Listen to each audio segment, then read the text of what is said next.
Tried to open a can of beer. It started frothing up, and then I quickly held it over the cup that it was going to pour into. But riled up. 2 cups in front of me, drinking water out of. What, Malky, 2 cups? And I held it over there, drinking water. Now Laura! I'm just going to carry on. I've got a beer now, and I've got a water with a bit of beer in. Hey, welcome to Beer Christianity. My name's Jonty. I'm Laura. And I'm Malky. Yay! Yay! Is this the second episode of 2023? It is. We're on a roll. We're like, it's regular, we recorded like 2 weeks ago. We're doing it again. It's very exciting. So it's regular. We don't know when this is going to go out. No. You can trust me. I can do this. This is fine. Don't even worry about it. I believe in you. It's fine. It's all right. Yeah. And this is a big one because this is our Brian McLaren episode, which we've been trailing for about, literally since 6 months. I love the fact that the biggest name that we've ever interviewed specifically for this podcast, who knew that they were going to be on the podcast, and we've just not bothered to do it yet. Sorry, We're Brian. Such big dogs. We can just get away with that now. We ourselves are the... Should we do that? I regret everything about that. I'm so sorry. Also, did Zoom just kill that, or is that the one time? No, embarrassing you picked it up. It picked it up. So good. Great. Awesome. Anyway, you guys ended up speaking to Brian McLaren. So we've got an interview. It's about 25 minutes long. It's coming up. And then we're doing a little bit of discussion about that. I also wanted to say thank you to all of our new YouTube subscribers. Every week we get 3 or 4 new subscribers on YouTube. So if you're bots, 110011, and if you are humans, hey, thanks for listening or watching in this case. Sorry, this isn't a video, but welcome, greetings. Leave us a comment and say, I heard that, so that I can know that you actually did. Also, thank you to Stuart for sending a picture of yourself in your Beer Christianity hoodie. Is it a hoodie? No, it wasn't a hoodie. It was just a long sleeve shirt. It's a long sleeve shirt, yeah. You look very fetching and very handsome. If you want to see a picture of Stuart, go to the website, beerchristianity.co.uk. And on this episode, you'll see a picture of him. You too can buy Beer Christianity merch, and we'd love it if you did. If you like the show, please do that. Not so much to support us, but to start conversations so people can hear more Beer Christianity, because, they're great conversation starters. They really are. I myself met a very interesting man on the beach and ended up talking about it a lot recently. So, there's that. I think that's mostly the kind of stuff that we need to do. Is there anything else that we want to trail about upcoming episodes? The Muslim Council of Britain got back to us a little bit late about our Christmas episode to say sorry about that, but we're having elections. I probably won't, also not the whole council, but somebody from the council said I probably won't be on the council, but I am the Assistant General Secretary and I'd love to be on the show. So look forward to that on future episodes. We'll be doing that. Plus, and we totally neglected to quote their website when talking about the war on Christmas. We did, which is a problem. But you can go to the War on Christmas episode and you can see links to the Muslim Council of Britain's article about do Muslims want to reduce Christmas to rubble or something. I can't remember what the Daily Mail would have said about Christmas, but you can check it out. So, yeah, very, very cool stuff coming up on Beer Christianity. And, I think we just need to now talk about Brian McLaren. You guys interviewed him at Greenbelt Festival, which is a wonderful festival. Thank you, Greenbelt, for making that possible. Mm-hmm. And thank you, Brian, for being willing to talk to Beer Christianity. How was it to interview the great man? Malky, I feel like you are going to be the one fangirling over Brian, so I feel like you should go first. Once we satisfied his entourage and got his finger sorted, then he was very, very reasonable. When you say satisfied his entourage, this man cannot catch a break in terms of the slander from you people. I don't understand it. I was in the clear as well. I was all right. Sorry, Brian. Sorry, Brian. What was he like? No, he was super nice and just dead humble. Like he just wandered up, bang on time, with his little rucksack, having been at communion, the Greenbelt communion obs, and just dead nice. Yeah, like really lovely. Took photos with us afterwards. Was just like not in a rush. Like We'll post some very- photos of that as well on the episode page on the website. Made a joke Yeah. about my name as well. We started talking about in the States. We have the phrase. We talk about alkies. Cool. So do you use that as a segue to start talking about the Joseph program? Because that would have been amazing. Well, Malky the Alky was a brief. I mean, not particularly because of my consumption. But because of where you were. The rhymes. Okay, right. I mean, obviously, I was drinking a lot. Okay, fantastic. So in this interview, there's a whole bunch of stuff that I think is really interesting. But one of the most interesting things that he talks about is obviously something we've covered before with the previous bit of an interview we did, or I did with Brian McLaren years ago, about the 4 stages and stage theory in the Christian life. And I think it's probably helpful for those who haven't listened to that one or are unfamiliar with stage theory, just to get a little bit of a picture of what that means. And what the stages are. So do you guys want to have a shot at just quickly explaining that, so that when people are listening to this interview, they'll have more of an understanding of what is being spoken about? When you say you guys, I'm assuming you mean Malky as I actually designated. mean both of you in a kind of non-gender specific use of the word guys. I'm going to recommend that we go to Malky for this particular segment. Okay, should we talk about drinks before we actually do that? What are you drinking? Laura. Okay. I'm drinking a J2O that I got in my Christmas stocking with a splash of vodka in it. Very nice. Very classy. Malky. I'm drinking Guinness, 0%, which has been, non-alcoholic Guinness. Yes, a new thing. It's been highly recommended from my non-drinking friends, and they say it's real good. And guess what? It's real good. Nice. How does it taste when it's in a glass of water? Well, bad. Listeners, I had an accident before before we started recording. That's not important. It tastes nice. Excellent. What about you? So I'm in South Africa. I'm currently, if you hear a bit of an echo when I'm talking, I'm in a co-working space called Your Space in Port Alfred. And I am here, I think, during load shedding, but they're off grid, so it's quite nice. And I have been drinking Savannah, and I am now drinking a Windhoek lager, which is a rather delightful beer. So it's quite nice. More important question: have you been drinking Tusker while you've been in SA? No, but it's not a South African beer, so it's not super available here. It's more Kenyan. Can you believe it? Can you believe it? Where can you see lions? Only in Kenya. Okay, Malky, tell us a little bit about the 4 stages. So this is a way. I mean, he talks a lot about stage theory as a thing. That's a kind of fairly widely studied phenomenon. But the way I first heard it talked about a number of years ago was talking about the 4 stages of faith, which are simplicity, complexity, perplexity, and then harmony. Nice. Which can be correct. Laura's just pulled up a book. Which can be kind of understood as, certainly as for those of us brought up in a kind of fundamentalist evangelical persuasion, is that one learns simplicity, duality, the good guys, the bad guys.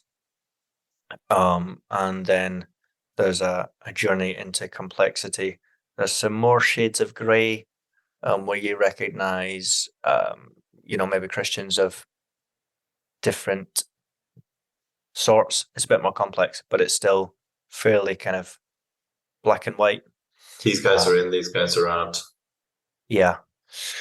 And it's a bit more pragmatic in terms of, like, you're willing to drop some of your beliefs for the sake of the kingdom, winning souls or whatever. That's a kind of complexity style.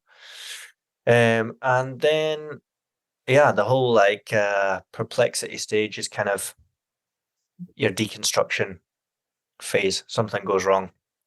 There's a crisis. The wheels come off. It stops working. There's a tragedy. There's suffering maybe. And that more simplistic faith kind of falls to pieces. And then you get over that, sleep it off, and then come to a Zen place of harmony where you accept all things and everything is one in the divine nature, and it's all gravy. So that's pretty rough attempt at explaining what's happening. And long-term listeners to this podcast will also know that Richard brought two halves of life, and it kind of works quite well with that as well. So okay, well then let's play the old interview that you guys did. And thanks again to Greenbelt Festival for making this possible. Well, all right. Hi. Hello, good to be with Brian. you. Thank you for joining us. We were both at your talk on was it Friday night that we were there, and and you've been here, but you've heard Brian speak. Yeah. So the first time I heard you, Brian, was I think 2009 or 10. Okay. At Greenbelt. Yes. And you were talking on the 4 stages of faith. Yes. And yesterday I heard you talking Yes. on the 4 stages of faith. That's right. So I was interested to know how has that evolved over the years? Yes. And has that gone through stages itself? Yes, it's a good question. So one of the things that changed in the intervening years is the first round of people who wrote about stage theories. Well, it wasn't really the first, but it was the second or third round. It was all men doing that theorizing, and predominantly white people doing the theorizing. So in the last, maybe 15 to 20 years, there's just been a rising number of people who've critiqued a lot of the assumptions about the earliest wave. So there's been all kinds of new empirical research done by people about identity development of people in different racial groups. And of course, it depends if you're a minority or a majority. And then there's been a lot of feminist work focusing especially on the development of women. So I think in some ways stage theory has become a lot more rich. And what it also I think has done is it suggested that people who are in either a minority status or in a status of being oppressed or dominated by someone else, in a certain sense they develop faster, because they see the underbelly of the people who are in stages 1 and 2, who are in a state of great certainty and confidence. They see the dark side or the underbelly of what they're doing, and develop the ability to critique it sooner. So there's been a lot of interesting enrichment, I think, of stage theory in recent years. Mm. That's an interesting thing, because one of the things you alluded to on Friday was the idea that anyone could revert to stage 1 if Yes. given under enough stress. And obviously, minority groups tend to be the ones who are under the most Yes. traumatic trauma and stress. So Yeah. interesting that you would say also that people can progress faster rather than reverting back. Yes. Well, yeah, it's funny. There's the stress of the oppressed and there's the stress of the oppressors. And the oppressors have the stress of always being in control and always pretending that they're right when they know they aren't, and always trying to patch things up. So I guess there's different kinds of stress. Plus, it all gets complicated. And this has been a huge interest of mine in recent years for reasons that are obvious given where I'm from. I've been interested in the rise of authoritarianism and the power of authoritarians to sort of crack the lock and get into people's brains at very deep levels. And one of the things that authoritarians do in gaining power is they always create an enemy, a real enemy or an imagined enemy. The enemy doesn't even need to exist, but the authoritarian can make it real in people's minds and galvanize them in fear. And then the leader promises, I'm the only one who can fix it, or I'm the only one who can save you.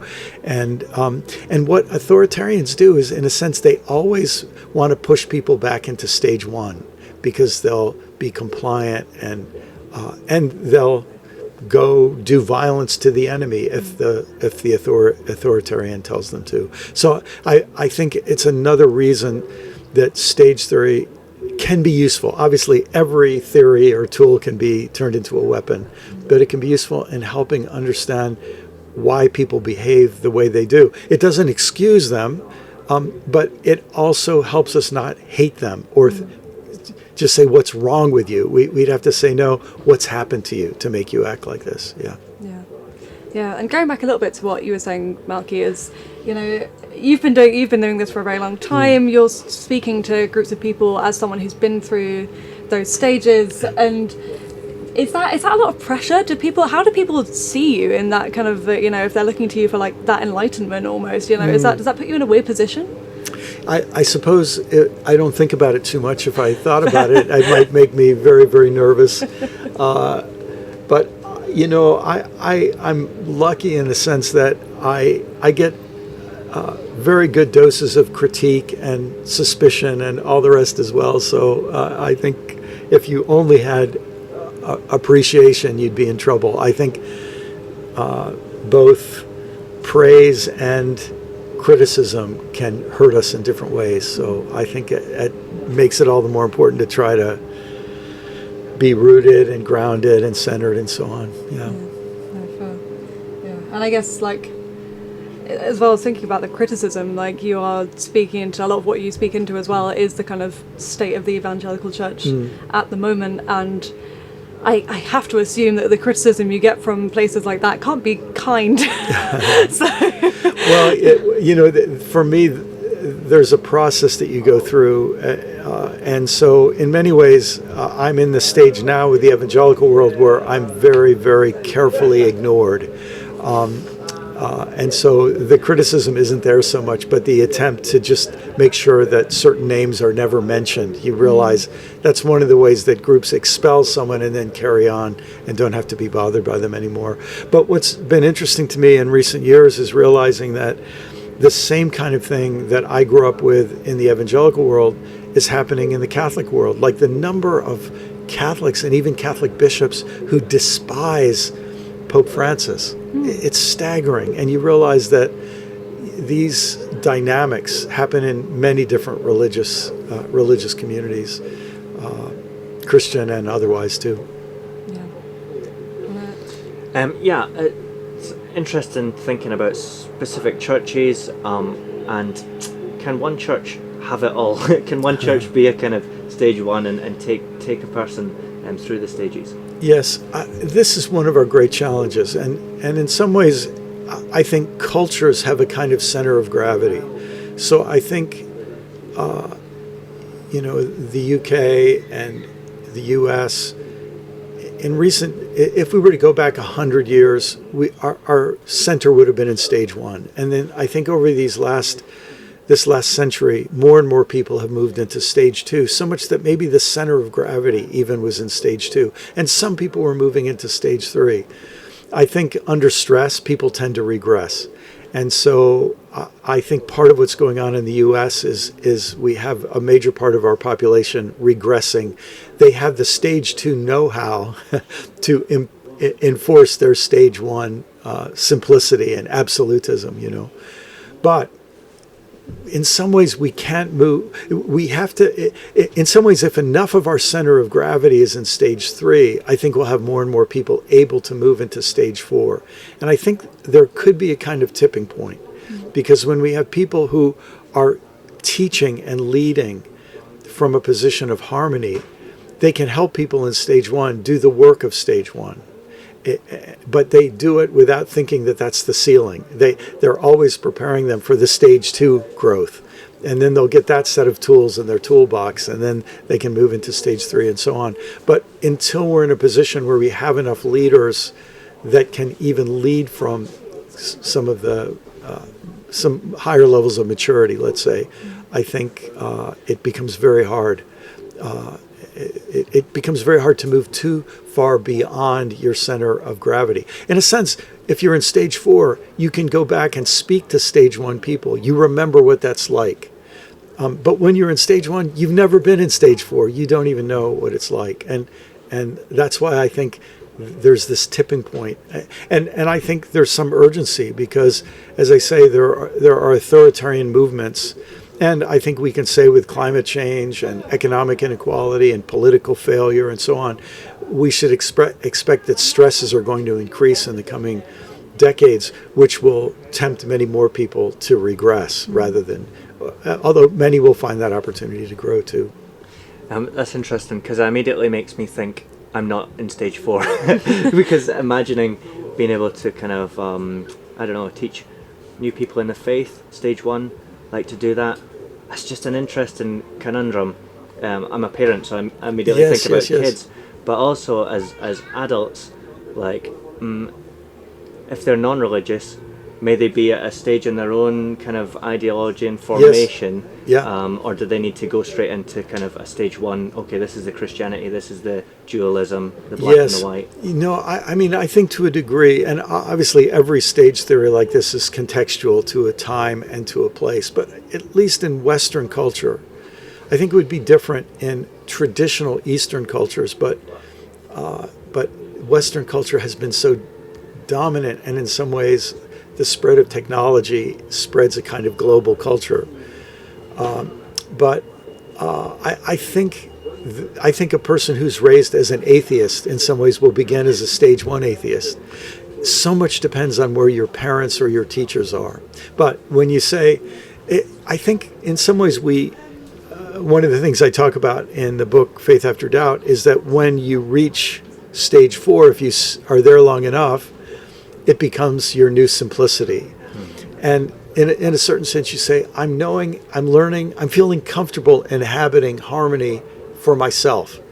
And then you think, but how am I going to teach my children? And that puts you in a new complexity. Back to the beginner's mind. I think so. And that's a good thing. I think that's a good thing.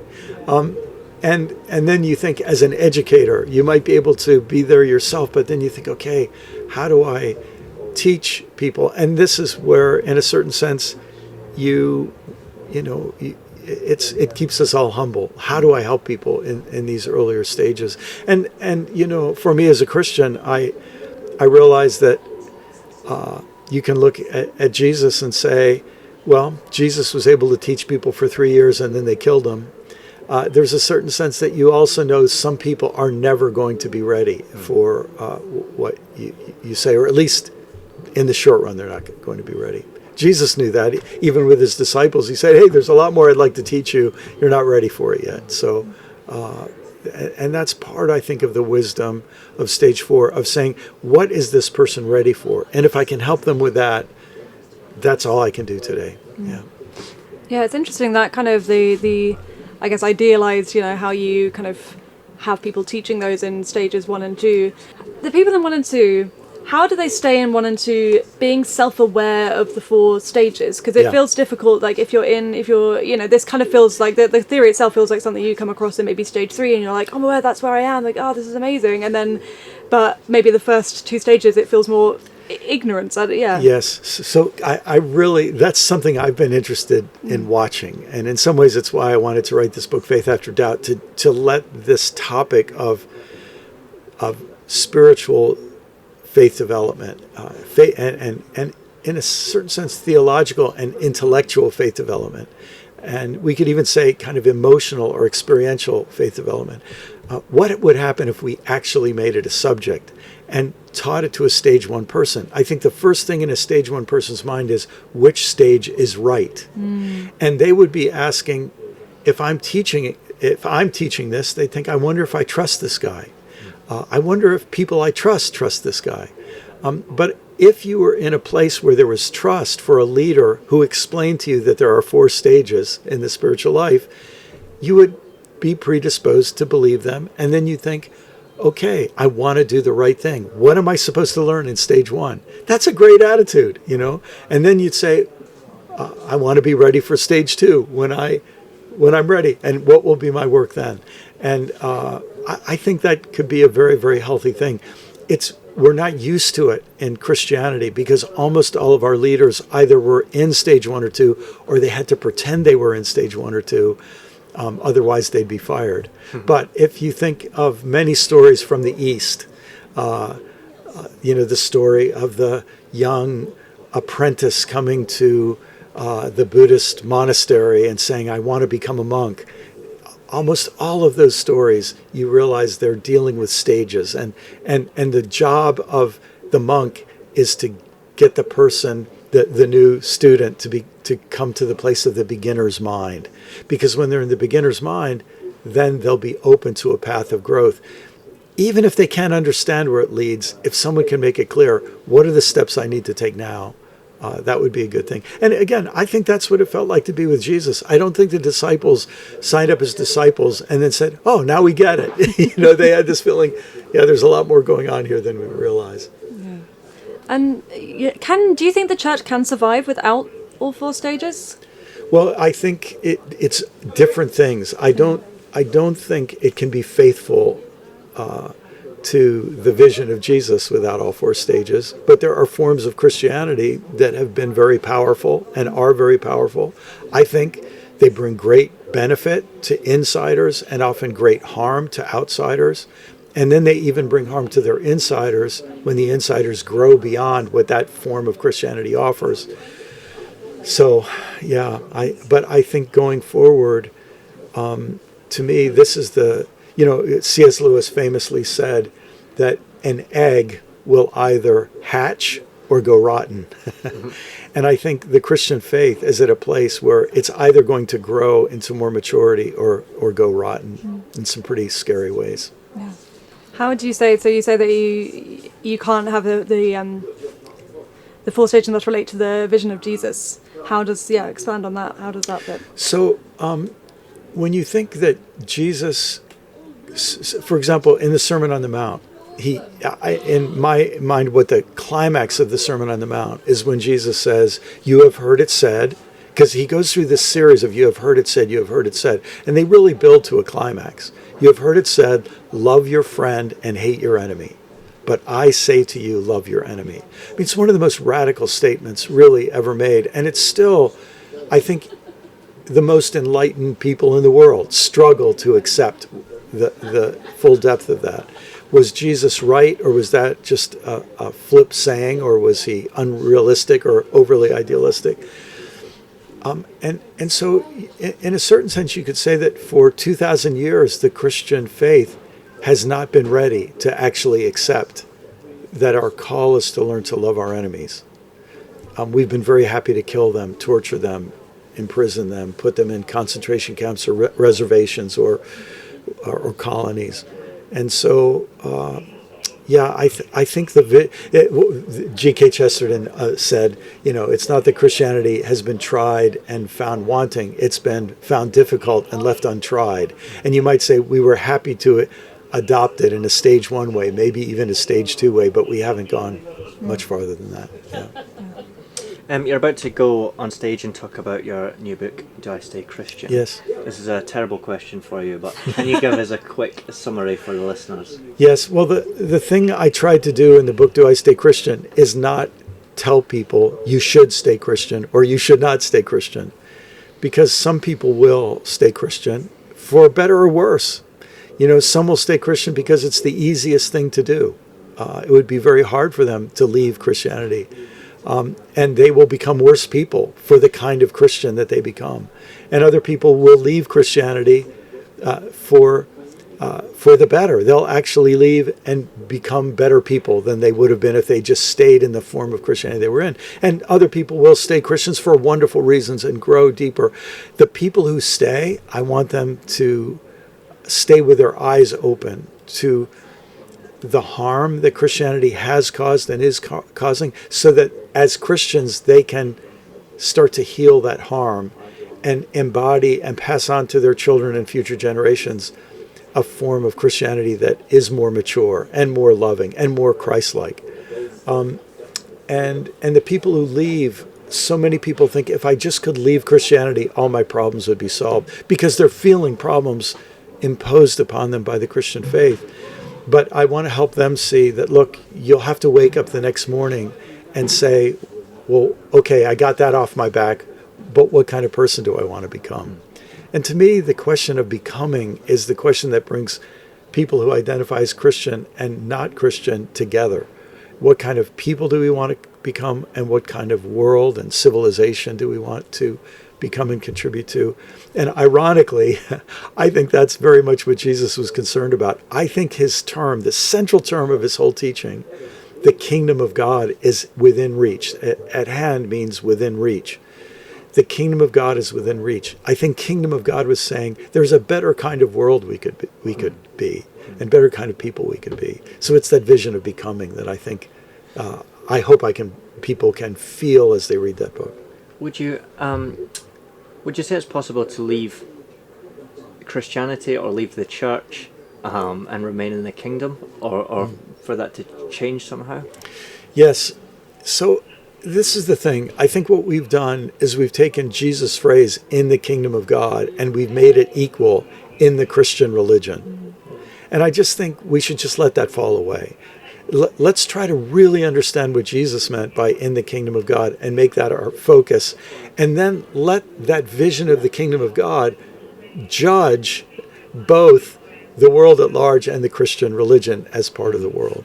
And in that way, we don't have to condemn the Christian religion. We can just say, look, and first of all, the Christian religion is many opposite things. I think we have to realize there are many Christianities. When I first really became kind of turned on as a Christian in my late teens and early 20s, my faith motivated me and the people in our little faith community to welcome and resettle refugees.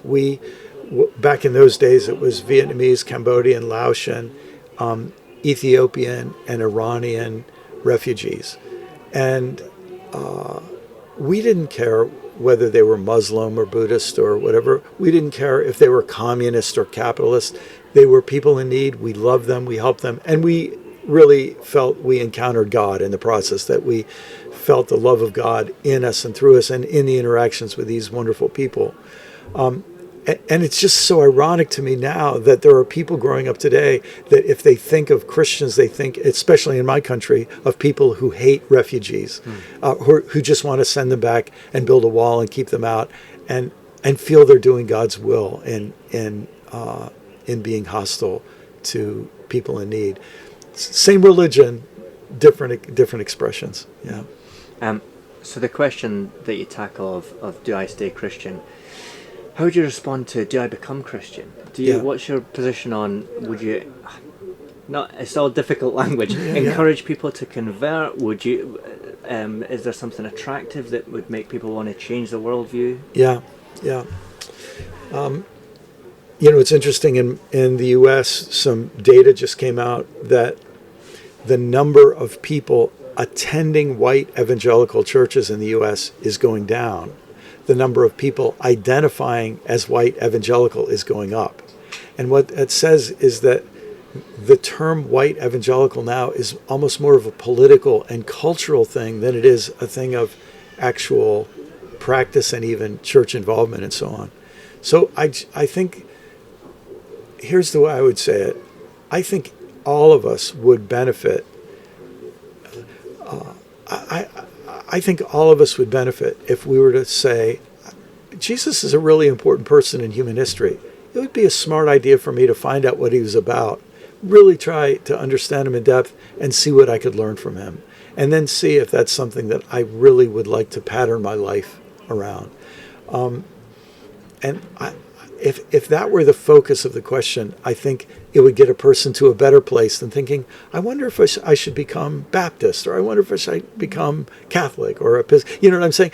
Now, the people who attract them to say, I'd like to learn more about Jesus, my guess is if those people are Catholic, the person will say, I want to follow them, and they're good people, they're Catholic. And the chances are, if they're attracted to follow some good Catholics into Catholicism, they'll become good Catholics, like the people who attract them, or Baptist or Pentecost or whatever it is.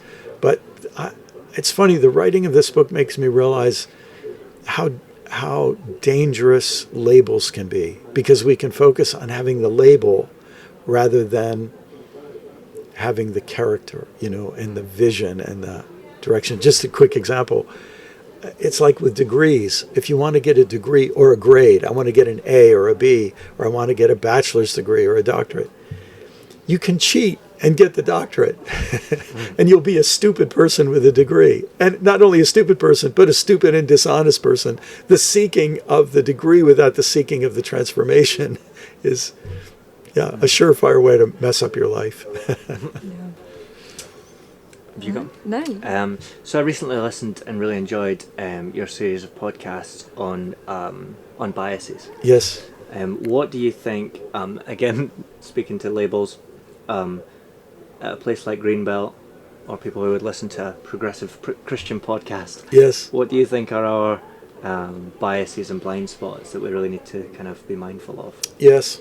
Well, one of the things that happens, this is a very, to use the terms we were using before, this is a very stage 3 thing where you become aware of other people's biases. And then you think, well, I'm sure I have some too. And I'd say anybody who's in a community that's asking themselves, I wonder what biases we have, they're going to be okay. They'll still have biases, we all do, but the people who are concerned about their own biases, I think they're going to be okay.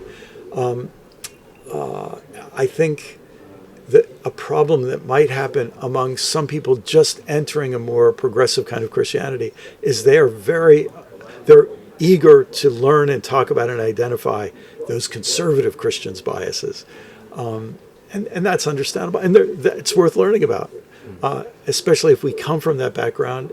We're trying to figure out what we need to work on, But when we then say, okay, I've got to be aware of these biases in myself too, that is a way of keeping us humble. And that's important going forward.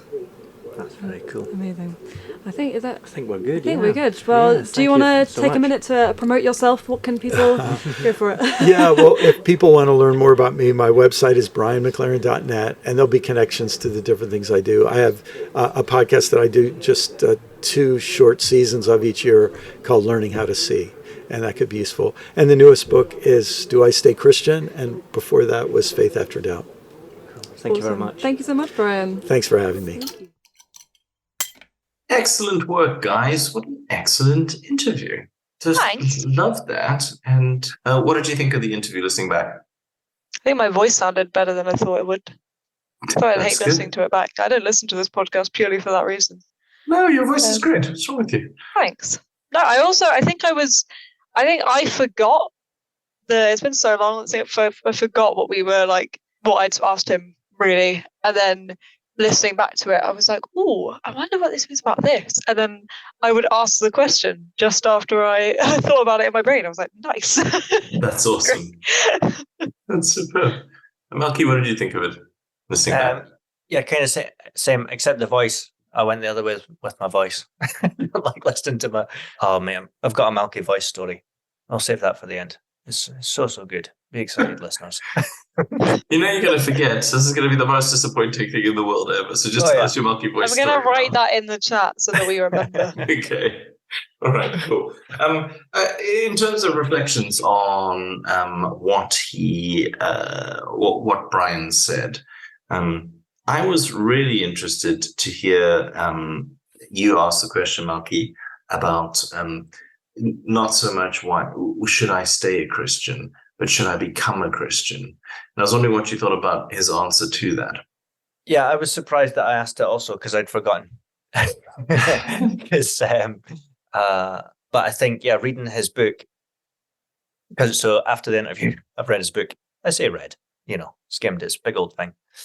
And It's been 6 months, come on. I've heard him on podcasts, so I can fill in the blanks, But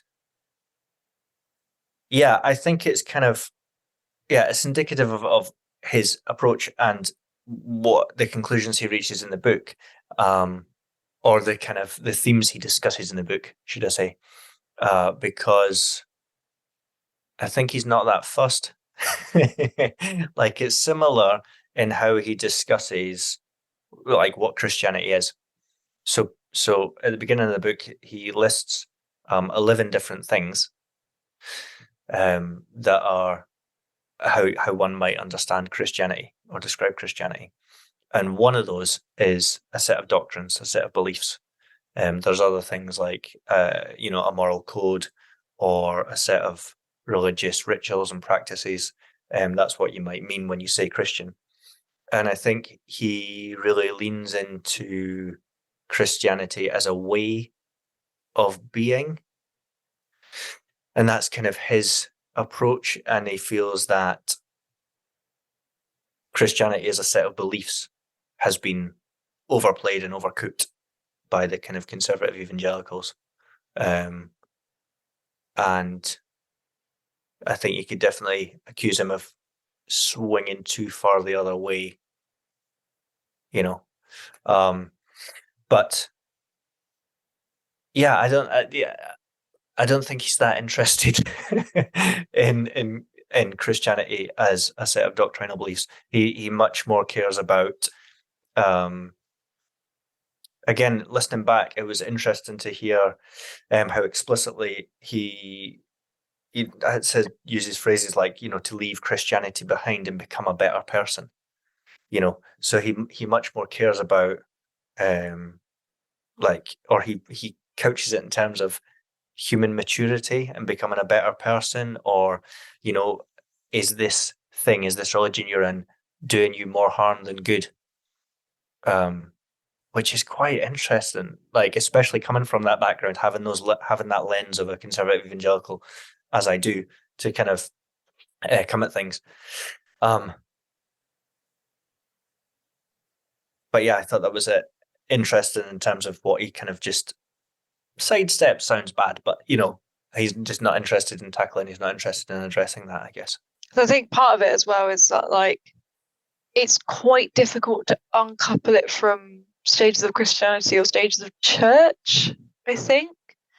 So I find that approach to it quite interesting, because I had the privilege of being asked to baptize a friend of mine recently, and she's good friends with two of us. One of us is a lot more kind of tied into the evangelical and relatively conservative evangelical church, and then I am less so. And whenever I talk to, true liberals, I do feel quite conservative. But then chatting to this friend of mine about the baptism, and she was just very concerned about, not very concerned, but she had questions about, okay, but does the person who wants to get baptized, do they understand the meaning of baptism, and, what it's going to, what it entails and all that kind of stuff. And I was just kind of delighted that this person was so keen on making a public statement in a very old school way of their faith in God and their desire to be known as somebody who is who were not in a complicated relationship with God, but very close and sold out, to use the old term. I was just delighted. I was like, this person who I've known for a while has now come to that point in their life where they really want to make this statement about God in a very Christian way, and about Jesus in a very Christian way. And I was just like, this is great. And I didn't feel the need to interrogate their theology or their doctrine or their understanding of it, who go, ooh, but should you really be doing this? Are you fully there yet? I was just like, this is fantastic. Great news. Wonderful. Love that you're in the fold. Love that you want to really solidify. And it was a very serious thing for her. She was like, you don't turn back from something like this. This is a commitment. This is not a seal necessarily, but something sacramental. Which is what I think my more conservative friend was keen on. And I just wonder how many people we turn away by having more of our religious stuff in there, even if we ourselves have moved past it, because, and I think Brian mentions it, because you're pretending to be in stage 1 or stage 2 or in an earlier stage than you actually are, because you feel like you should. I don't know. I just found that really interesting. And the idea of staying, like you, Malky, it made me a little uncomfortable. The idea of staying a Christian might do damage to you or make you a worse person. I guess it's more of a first or second or third stage thing that I'm just like, but become a better Christian. Do it better. do it right, Yeah. then it won't be damaging to you, I guess. Yeah, I think his use of the term Christianity was interesting, and yeah, I think it's why I asked him that question of like the kingdom of God, because I would have heard a lot, or had it kind of phrased in a way. I mean, it goes back to the old like, it's not a religion, it's a relationship, you know, and the old like apologetic objections to Christianity. It's like, oh well, that's the religion, or they're not real Christians, or you know, that's not an authentic relationship with Jesus. Which is really interesting how he tackles that. And like the book, I would definitely encourage folks to read the book. It's really interesting, and it's just a good resource to have as well. Because the first part of Do I Stay Christian, he goes through all the reasons to not stay Christian, and so lists things like racism, slavery, colonialism, patriarchy, etc., etc. Which is really interesting to like bravely take that at face value and own it, and to go, this is Christianity, this is the Christian religion, as much as all the great stuff done in the name of Christianity, in terms of like, I think slavery is an interesting one in terms of there was Christians that perpetrated slavery, especially like if you look at in the States, and came up with theologies that backed it up. But at the same time, if you look at those at the front of civil rights movements, also Christians. And I think that's the kind of conundrum and honest assessment that McLaren does. Like, what do we do with that? Like, we look at those two things, and then part 3 is kind of a bit of a kind of a way forward, a sort of inclusive, pluralistic, mystical approach to do a form of Christianity or not, if that's what you're into, you know, which I think is really cool, and I'm totally on board with it. Yeah. And but I for think it people might also who are be more heretical. well, that's the thing. For people who are more conservative, I mean, what do you recommend to them about reading the book? Yeah, give it a read. And yeah, I mean, yeah, if you're more conservative and you're able to read it, like, fair play. What do you recommend about reading the book? Read it. Yeah, because and as someone as a reviewer, I was reading a review who like was really insightful in terms of, out of all the reasons to leave Christianity, he doesn't tackle like whether it's true or not. Like, again, he's kind of not interested in this book, or I guess he's not interested in the historicity or those kind of truth claims. It's kind of the effectiveness of, or the damage done, or the positives done by Christianity or in the name of Christianity. It seems a strange thing to leave out. I don't know. I feel like that's actually kind of validating in a way of, like, you know, and like people who have been damaged by the church and by Christianity, like saying that, like, well, I left the church or I left Christianity. Again, difficult to separate both, but because I felt it was racist or because it harmed me, I think coming back and say, well, like, might have harmed you, but like, here's all the reasons, like, why. Like, it's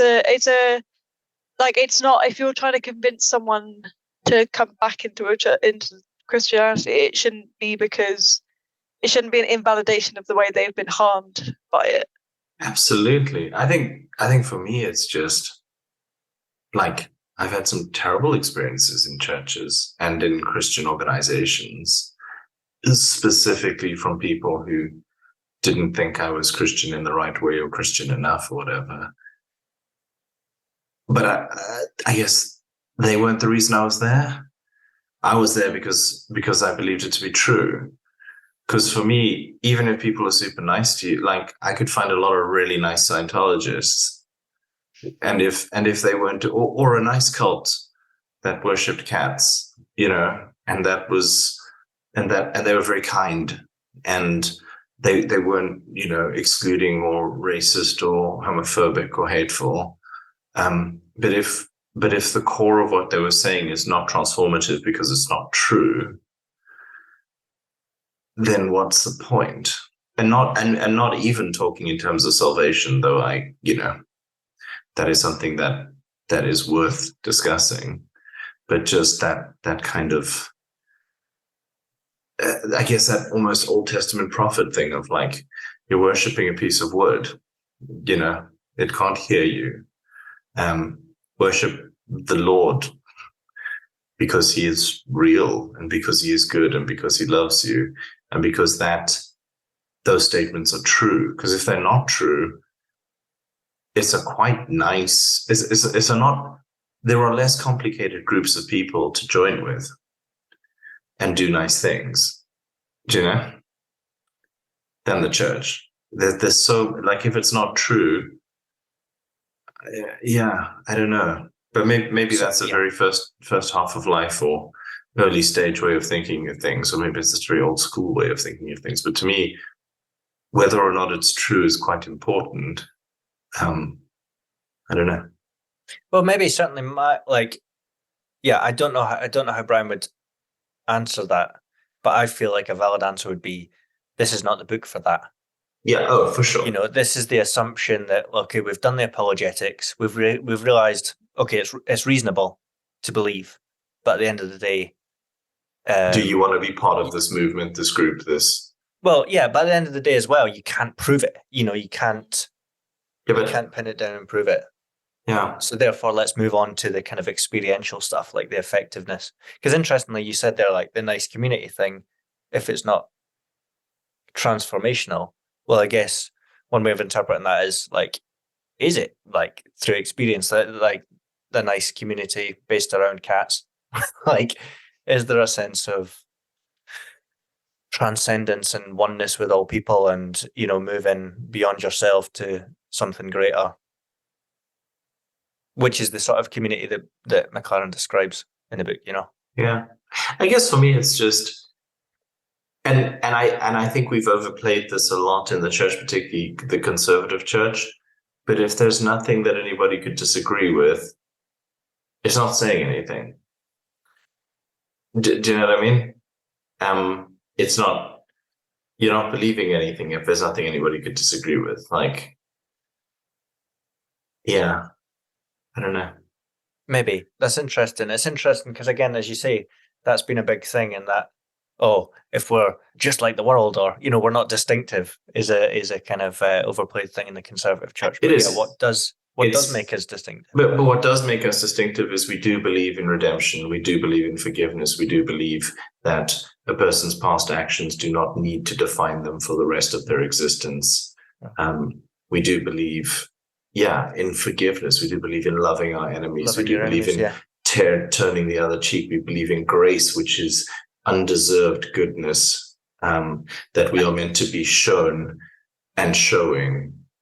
We believe in mercy and love over judgment, and we follow the guy who allowed himself to be killed, and therefore we do not worship power.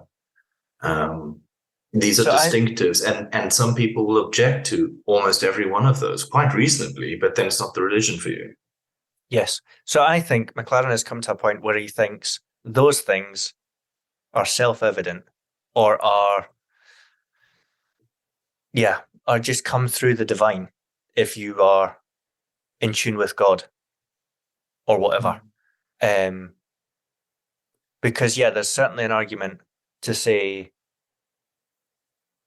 again, coming from the old perspective is, we get the, rules is a crude way of putting it, but we get the rules from the Bible or whatever, that list of stuff, those qualities that you just described there that are really cool and like admirable and Christian. Like, we get that from Jesus' teachings. We get that from the New Testament. So how then do you kind of judge, to choose to leave that behind? Okay, I'm going to choose to leave Christianity behind for the sake of my human flourishing. But how do you measure that human flourishing? Do you know what I mean? I think that's the thing. Also, for me, I'm also just like, leave the church behind for the sake of your human flourishing. Leave an emphasis on excluding doctrine behind for the sake of your human flourishing. But I guess it comes down to what you define as Christianity. And as you say, he says you can define it as a number of things. But for me, it's a way of following Christ, whether that means to you his teachings, his person, his divinity, or whatever. Like, that was the thing that meant something to you. The fact that you got fouled in a football game doesn't mean you give up on football. Again, I mean, obviously a lot of these things are a lot more serious than that, but I don't know. There's babies in bathwater, and the bathwater seems, the baby seems quite important. Yeah. That third part of the book is interesting to read through because he does, or the second part where he makes a case for staying, because he makes a case for staying. He's not saying chuck it out, but I think he's basically like, it's not the end of the world if you reach a point where you just can't in any traditional way, or even like God, like for I can think of a couple of guys like in the 12-step program who, like, the word God gives them a reaction, because they've been traumatized by it in the past. So, talking about a higher power is an easier thing for them. Yeah. And their higher power needs to look nothing like the kind of the God that they've been traumatized by. And yeah, I think for me, like, experiencing that 12-step program and the rooms, and seeing people who are transformed by a journey that feels very Christian in the best ways, or like an encounter with the divine or something transformative, something transcendent, but they are atheists, and they've laid stuff down and sacrificed and changed. That certainly shaped my theology and perspective, and thinking, like, how are these guys lost in inverted commas? Like, they're way more found than a lot of people leading churches. And if you believe in Missio Dei and you believe that God is truly God, he's acting outside of the church as well, and could be very much acting inside their lives, whether or not they acknowledge him with the right words according to whatever one's narrow understanding of Christian culture is. Yeah. And I think also with McLaren, like, I think he's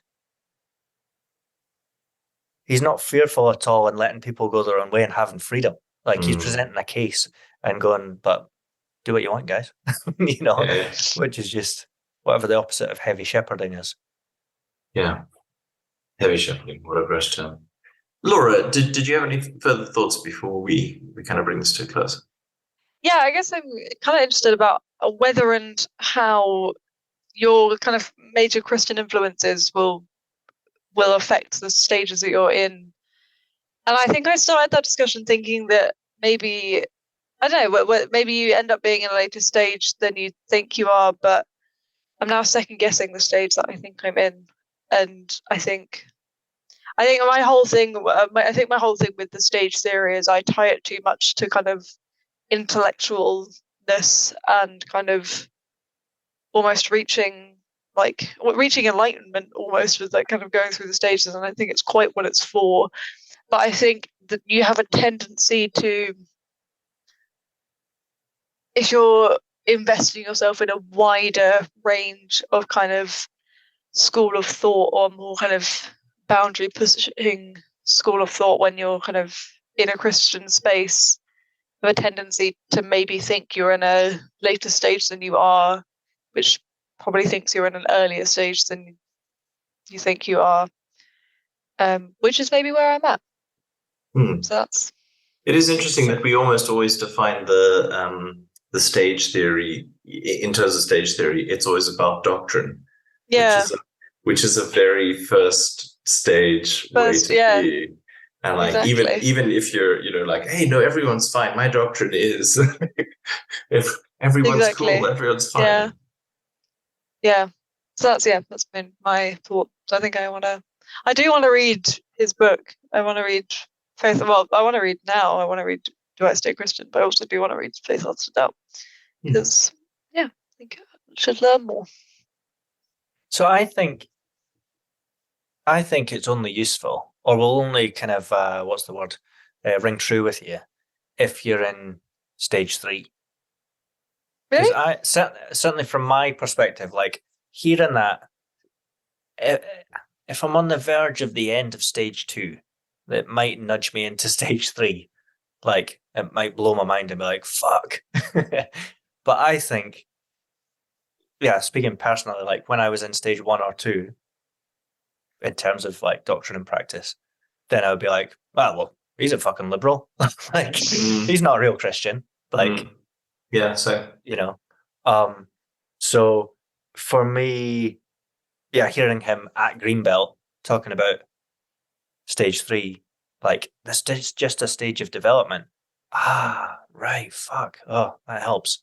And then like, look, you can lean into, there's this 4th stage, and any stage you're at can go through, it can spiral background, a stage 4 can become a new stage 1. And I think for me, it leads me into this, hopefully a pattern of going around, and hopefully a pattern of humility as well, where I can, even if I'm more stage 4, I can have compassion for others at different stages in a non-patronizing way, and I can have compassion on myself as well. But I do think this would be an interesting, like, deeper discussion with McLaren, like, because certainly, like, your perspective, Laura, and I'm thinking about like how I'm trying to raise my kids. Yes, there will be kids. You're like a child, Laura. Okay. He's 25. Just a baby. So with the kids, then there's not necessarily like black and white. Like I'm seeing with my boy, like he needs to understand that like there's the goodies and there's baddies. That narrative of life before you can start to transcend, like maybe the baddie just had less resources and was poor for resorting to this shit. Like, but which is stuff that we talk about, So I just wonder whether like, you're skipping it's maybe more clear cut when you've been in a tub thumping fundamentalist phase to come out of. Yeah. Because I think we come from different kind of backgrounds of Christianity, and I think that's kind of the difference between because I for me, I find it very difficult to see defined stages in my life as a Christian, and I think that's because the more I think about it, I think actually I'd still, even despite having grown up in the church, I think I am still quite a young Christian. I think I'm still kind of in those early stages of defining my faith, really. And just purely sort of, I think a lot of my kind of early years of faith were just not engaging with it correctly. So I think for me, I don't know, I find just from considering the stages, I feel like I wonder if I am still in stage 2, but then being insecure about what stage I'm in, does that make me stage 3? I don't know. Like it's one of those, I'm unsure, but I think because it's less clear cut of like, I don't have the fundamentalism phase of my life, particularly like that fundamentalist like background, really. So I think it's when you've not experienced that environment, the lines are more blurred. And it also helps if you have poor self-esteem and want to attach yourself to like, labels and leaders, and therefore exclude others. But not only that, but you want to attach yourself to a higher stage of being. Don't worry, because before it would be, don't worry, I'm with those guys and they're right. Now it's like, don't worry, I have attained enlightenment. I wonder if there's a question to be asked about if stage theory is true, the fact it might be descriptive, but not necessarily have a kind of moral or value content. It could just be describing how it goes, kind of in the way of like, yeah, and then eventually you get old. And if you were talking about something cognitive, it wouldn't necessarily be, and in the final stage, you're the best. It might just be, and then you get to a point where you stop caring about the truth. Is that necessarily better? Because I think we attach a myth of progress to it, of, well, because it comes last, it must be the best. Yeah. And is it necessarily the best? And I say that as a kind of to make sure that we don't get too smug about where we think we are or where we're going. But when it comes right down to it, when I'm faced with somebody who is keen on exploring and experiencing God, I will throw out pretty much every doctrine known to man if it will mean getting it out of their way so that they can experience God, even if they don't want to call God Christ, which, is kind of at odds with that kind of thinking of what if the fourth stage isn't better? Well, and there's also like, as we've talked about, there's a real positive, it's got two sides of the coin, but, potentially positive activism in terms of, yes, proselytizing, but also just like getting shit done. If it's a social, if your stage one's a social gospel that's about social justice, then like you're going to get shit done. Yeah. And that would be great, yeah. Again, I think you do see a lot of stage one social gospel people out there, and stage one identity gospel and all that sort of stuff, and finding excuses to exclude people, Yeah, I don't know. That's never good. And I just don't think that's very cash money. You know what I'm saying? Amen. Yeah. We have been talking for quite a long time, so I don't know, is there anything that we think should really be mentioned, even just quickly? Or Malky's voice story. Hey, what the hell was that? So No, you know what? We're not going to do that. Malky gets to do this as a short. He's going to tell us the voice story, and then he's going to try and find some kind of Christian angle to it. That's going to be and we promise this for a future episode, Malky's voice story. Look out for it. It's going to be amazing. Wow. Challenge accepted.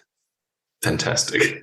Thanks a lot for listening to Beer Christianity. You can find more of our episodes at beerchristianity.co.uk and even more at beerchristianity.libsyn.com, but that is not a good website currently. The good website is beerchristianity.co.uk. You can leave us a message on SpeakPipe. You can send us an email at beerchristianity@yahoo.com, and get in touch with us on Twitter, on Instagram, Facebook, all those sorts of things. Tell your friends about it. Get in touch. Also, if you have an idea of the biases that your part of Christianity and your part of our faith has that we might be unconscious of, because we all seem to be, great at telling the conservatives about their biases, write to us and tell us about liberal bias, progressive bias, and we don't just want to hear about conservatives going, yeah, you guys don't care about the truth, but like, what are our biases actually? Love to hear it. So get in touch, beerchristianity@yahoo.com, or on Twitter or on Insta, message us. And, thanks so much for listening, and goodbye. Bye, guys.